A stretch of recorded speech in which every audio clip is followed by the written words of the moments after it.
Soyons saints, en partenariat avec Magnificat. Nous souhaitons une belle fête au Stanislas et nous découvrons le bienheureux Angelo de Chivasso.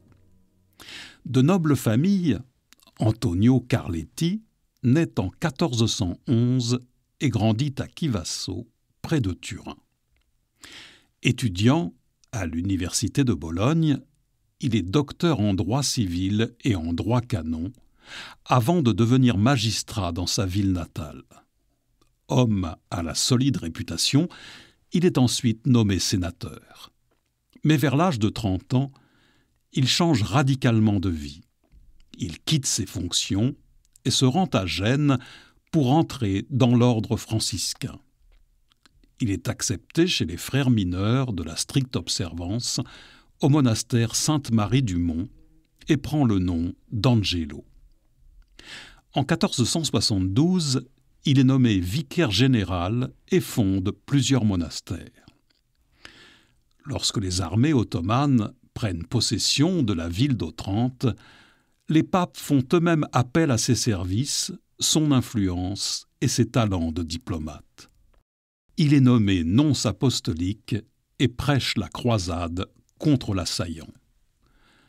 Plus tard, il est de nouveau envoyé comme représentant du pape pour parvenir à trouver un accord de paix entre l'Église catholique et l'Église évangélique vaudoise, branche du protestantisme italien.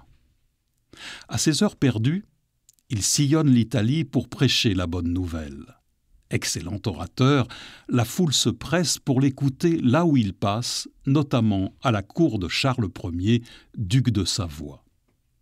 Il devient aussi le conseiller spirituel de sainte Catherine de Gênes et de la bienheureuse Paola Gambara Costa. Il est l'auteur d'une somme angélique, sorte de dictionnaire de théologie morale très apprécié des confesseurs. Il y rassemble un ensemble de règles pour ceux qui veulent vivre leur vie selon la foi catholique. Martin Luther King va brûler avec sa propre bulle d'excommunication la somme théologique de saint Thomas d'Aquin ainsi que la somme angélique du bienheureux Angelo, ce qui montre l'important retentissement de cette œuvre à l'époque.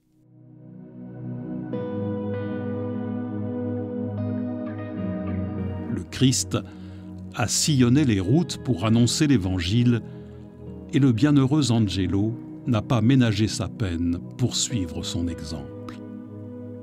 À son exemple, prenons du temps aujourd'hui pour lire la parole de Dieu afin de pouvoir rendre compte de l'espérance qui est en nous.